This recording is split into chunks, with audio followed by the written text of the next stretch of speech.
Hello दोस्तों, कैसे हैं आप सभी। उम्मीद करता हूं आप सब बहुत ही अच्छे से होंगे। लोकसभा चुनाव 2024 की तैयारियां चल रही हैं।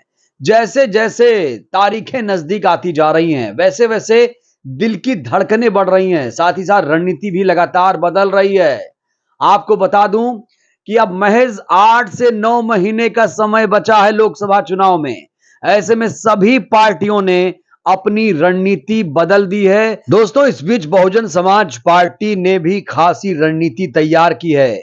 आपको बता दूं कि बसपा सुप्रीमो बहन कुमारी मायावती जी इस समय दिल्ली प्रवास पर हैं। दिल्ली में डेरा डाल रखा है। लगातार बैठकें कर रही हैं, रिपोर्ट ले रही हैं, समीक्षा बैठक हो रही है और अपने पदाधिकारियों के साथ लगातार मीटिंग कर रही हैं। क्योंकि बहन जी ने लोकसभा चुनाव को तो खास तवज्जो दी है। साथ ही साथ आपको बताऊं, इसी साल 2023 में विधानसभा का चुनाव भी है। और आपको याद दिला दूं, राजस्थान, मध्य प्रदेश, छत्तीसगढ़ और तेलंगाना में खास तौर से जो चुनाव है बेहद महत्वपूर्ण माना जा रहा है। देखिए, ये हिंदी बेल्ट हैं। राजस्थान, मध्य प्रदेश, छत्तीसगढ़, ये हिंदी बेल्ट हैं। यहां पर बसपा का अपना जनाधार है। और देखिए, तेलंगाना में तो बसपा ने अपना मुख्यमंत्री चेहरा भी घोषित कर दिया। आरएस प्रवीण साहब वहां पर काफी एक्टिव हैं। सोचिए, राजस्थान से तेलंगाना तक बहन कुमारी मायावती जी की जो पार्टी बसपा है वो रणनीति बना रही है और फोकस है कैसे विधानसभा चुनाव के साथ साथ 2024 को फतेह किया जाए। तो 2024 को फतेह करने के लिए इंडिया गठबंधन भी बेकरार है। आपको बता दूं, इस बार कांग्रेस समेत तमाम पार्टियों ने इंडिया गठबंधन का निर्माण किया है। मोदी को सत्ता से उखाड़ फेंकने के लिए इंडिया गठबंधन बनाया है। और आपको याद दिला दूं, इसी इंडिया गठबंधन में 26 पार्टियों को शामिल किया गया है। मोदी जो कहते हैं एक अकेला सब पर भारी, वो भी पीछे नहीं है। उन्होंने तो इससे बड़ा एक कुनबा तैयार किया है। उसमें तो 38 पार्टियां हैं। छोटी बड़ी पार्टियां मिलाकर 38 पार्टियां हैं। यानी ये लोग कह रहे हैं कि इंडिया वर्सेस एनडीए का मुकाबला होगा। लेकिन यह बात 100% सच नहीं है। इसलिए नहीं सच है क्योंकि दोस्तों, इंडिया गठबंधन जो मोदी को हराने का दावा करता है, उस गठबंधन में दो चेहरे शामिल नहीं है, कई सारे चेहरे शामिल नहीं है। दलित मुसलमानों के बिना यह गठबंधन कैसा है, यह बहुत बड़ा सवाल है। इस पर कोई सोच ही नहीं रहा है, इस पर कोई बात नहीं कर रहा है कि बहन कुमारी मायावती जी को इंडिया गठबंधन में इन लोगों ने आमंत्रित क्यों नहीं किया। और यही सबसे बड़ी एक भूल हो गई। भूल यही हुई कि बहन कुमारी मायावती जी को ओवैसी साहब को नहीं बुलाया और इसीलिए बहन कुमारी मायावती जी ने तीसरे विकल्प पर काम करना शुरू कर दिया है। तेजी से काम हो रहा है। यहां तक कि जो आकाश आनंद है, बहन कुमारी मायावती जी के भतीजे, वो लगातार कह रहे हैं कि तीसरे विकल्प को पूरे देश से भारी जन समर्थन सहयोग मिल रहा है। और आपको मैंने बताया था कि तीसरे मोर्चे में जो बहन जी के नेतृत्व में बन रहा है, जिसको लेकर काफी चर्चा है, इंडिया गठबंधन के होश उड़े हैं, एनडीए में खलबली है तीसरे मोर्चे को लेकर। इस तीसरे मोर्चे में जानते हैं कौन कौन सी पार्टियां हैं? बहुत सारी पार्टियां ऐसी हैं, बहुत बड़ी बड़ी पार्टियां हैं जिनके पास 25 सांसद हैं, 22 सांसद हैं, 12 सांसद हैं, 10 सांसद हैं। एनडीए गठबंधन की तरह नहीं कि 25 पार्टियों को बुला लिया, उसमें विधायक सांसद भी नहीं है। यहां पे तो बहन जी के पास ऐसे ऐसे ब्रह्मास्त्र हैं जो कहा जा रहा है कि तीसरा मोर्चा एनडीए और इंडिया से बेहतर है। देखिए, जो तीसरा मोर्चा है उसमें ओवैसी साहब के शामिल होने की बात कही जा रही है। टीडीपी, चंद्रबाबू नायडू, इसके अलावा नवीन पटनायक साहब, इसके अलावा महान दल जो है केशवदेव मौर्य, आंध्र प्रदेश की पार्टी वाईएसआर कांग्रेस समेत तमाम जो दल हैं इसमें शामिल होने के कतार में है। कुल मिलाकर 10 दल अब तक इसमें शामिल हो चुके हैं। तो इंडिया गठबंधन बना, एनडीए गठबंधन बना, तीसरा मोर्चा बना। लेकिन एक चेहरा जो किसी गठबंधन में दिख नहीं रहा है, वो है चंद्रशेखर आजाद रावण। दोस्तों, चंद्रशेखर आजाद रावण इस समय काफी बहन जी की तारीफ कर रहे हैं। आपको पता है कि बहन कुमारी मायावती जी की वो लगातार तारीफें कर रहे हैं। वो कह रहे हैं कि मैं तो एकलव्य हूं और वो द्रोणाचार्य हैं, यानी वो मेरी राजनीतिक गुरु हैं, मैं उनका चेला हूं। ये चेला जो है बहन जी के लिए कुछ भी करने को तैयार है। कहने का मतलब ये है, ये चेला चाहता है कि बहन कुमारी मायावती जी उन्हें अपने साथ ले लें। आपको बता दूं दोस्तों, चंद्रशेखर आजाद इतना तारीफ कर रहे हैं बहन जी की, वो कहते हैं एक महिला होने के बावजूद उन्होंने जो लड़ाई लड़ी वो काबिले तारीफ है।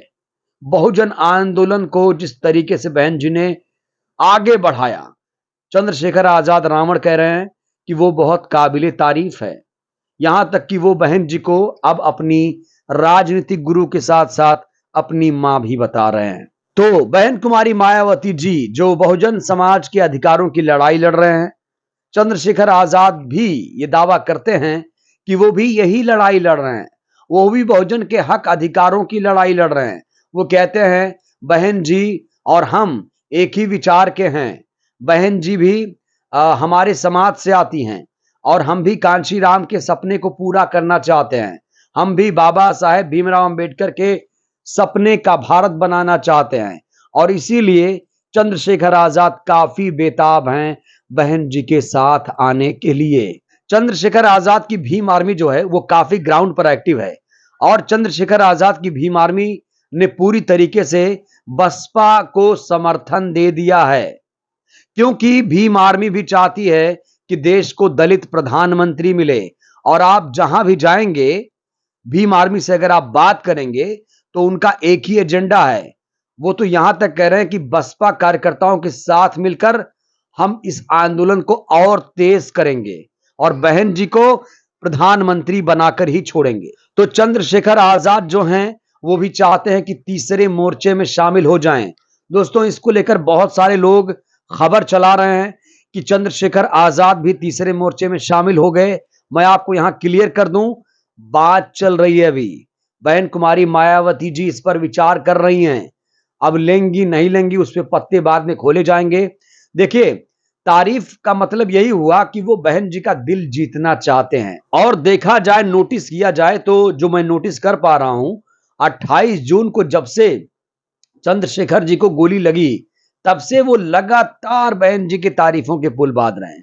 यहां तक कि उनके भतीजे आकाश आनंद को चंद्रशेखर रावण कह रहे हैं कि वो हमारे बड़े भाई हैं।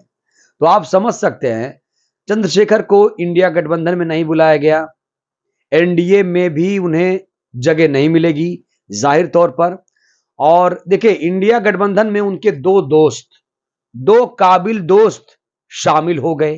कौन कौन? जयंत चौधरी साहब और अखिलेश यादव। अब सोचिए, ये शामिल हो गए लेकिन चंद्रशेखर आजाद इसमें शामिल नहीं है। तो इनके पास विकल्प क्या बचता है? एक ऐसी पार्टी जो जवानों के साथ, जो युवाओं के साथ लड़ाई लड़ने का दावा करती है, क्या उस पार्टी को कहीं जगह नहीं मिलेगी? दोस्तों, लगातार लोग ये बात कर रहे हैं कि वो तीसरे मोर्चे में जाएंगे। चंद्रशेखर आजाद तीसरे मोर्चे से शिद्दत से जुड़ना चाहते हैं। चंद्रशेखर आजाद कह रहे हैं कि जहां बहन जी रहेंगी मैं भी वहीं रहूंगा, जो बहन जी कहेंगी मैं वही करूंगा, क्योंकि वो मेरी राजनीतिक गुरु हैं। तो इस बीच बड़ा सवाल यह है कि जो चंद्रशेखर लगातार अपने मंचों पर अखिलेश यादव, जयंत चौधरी को बुलाते थे, उनके लिए प्रचार करते थे, जयंत चौधरी और अखिलेश क्या करेंगे जब चंद्रशेखर आजाद रावण तीसरे मोर्चे में शामिल होंगे? तो क्या जयंत चौधरी और अखिलेश यादव भी इस तरफ आएंगे? ये बड़ा सवाल है। तो अखिलेश जैन तो फिलहाल इसमें आ नहीं सकते क्योंकि वो कमिटमेंट कर चुके हैं इंडिया गठबंधन के साथ। बहन कुमारी मायावती जी का तीसरा मोर्चा जो बना है, जाहिर तौर पर इससे एनडीए और इंडिया में खलबली है। अब राह देख रहे हैं चंद्रशेखर आजाद, बहन कुमारी मायावती जी के हां का इंतजार कर रहे हैं चंद्रशेखर आजाद रावण। मैंने कहा कि भीम आर्मी ने पूरा समर्थन दे दिया है कि बहन कुमारी मायावती जी 24 में प्रधानमंत्री बने। सपना वही है, देश को दलित पीएम कैसे मिलेगा? मौका अच्छा है, लोहा गर्म है, हथौड़ा मारने की जरूरत है। और अब लड़ाई अलग अलग रहकर जीत नहीं सकते। अगर आपको लड़ाई जीतनी है, अगर आपको बहुजन समाज के लिए लड़ाई जो लड़ी जा रही है, लड़ाई जो अलग अलग लड़ रहे हैं उनसे मैं कहना चाहता हूं, ये लड़ाई एक होकर लड़िए, नहीं तो ये लड़ाई हार जाएंगे और तमाम जो SC ST OBC माइनॉरिटीज हैं उनको गहरा धक्का लगेगा, क्योंकि वो इसी आस में हैं कि उनको एक दलित प्रधानमंत्री मिले, उनके हक अधिकारों की रक्षा हो, उनके हक अधिकारों की बात हो। जब तक दलित PM देश को नहीं मिलेगा तब तक जो बाबा साहेब भीमराव अंबेडकर का संविधान है वो जमीन पर लागू नहीं होगा। और अभी देखिए कैसे अत्याचार हो रहा है, दलित आदिवासी मुसलमानों पर किस तरीके से अत्याचार बढ़ रहा है। अगर संवैधानिक अधिकार लागू होते, कानून का राज होता, तो क्या ऐसा होता देश में? नहीं होता दोस्तों। तो मेरा सिर्फ यही कहना है, कोई भी मोर्चा बनाइए, कोई भी संगठन बनाइए, गठबंधन करिए, लेकिन एकजुट हो जाइए। एकजुट होने का समय है। मोदी को सत्ता से बाहर रखने के लिए, बीजेपी को सत्ता से उखाड़ फेंकने के लिए, मनुवादियों को सत्ता से दूर रखने के लिए आपको एक होना पड़ेगा। अगर एक अभी नहीं हुए तो बिखर जाएंगे, फायदा इन्हें मिल जाएगा। तो दोस्तों, आप सभी को भी मैं कह रहा हूं, जो तमाम वोटर्स हैं, जो SC ST OBC माइनॉरिटीज है, इसको भी संगठित होने की जरूरत है। सिर्फ पार्टियों के संगठित होने से कुछ नहीं होगा। अगर आप ये सोचते हैं कि पार्टियां इकट्ठा हो जाएंगी, लड़ाई जीत जाएंगे, तो ये बिल्कुल आपकी भूल है। मैं कहता हूं इस भूल को सुधारने की जरूरत है, क्योंकि आपको भी इकट्ठा होना है। तब ये लड़ाई, तब जो सपना है बाबा साहेब का, कांशीराम जी का, तब आप उस सपने को पूरा कर सकते हैं। बहरहाल दोस्तों, इस वीडियो में इतना ही। मैं चाहता हूं इस वीडियो को आप जन जन तक पहुंचाइए, खूब शेयर करिए, लाइक करिए, चैनल को सब्सक्राइब कीजिए, बेल आइकन की घंटी भी दबाइए, जिससे हर वीडियो अपलोड होने के बाद आप तक पहुंचे। वीडियो को खूब शेयर करिए, जन जन तक पहुंचाइए, जिससे बहुजन समाज जागरूक हो। जय भीम, जय भारत, जय संविधान।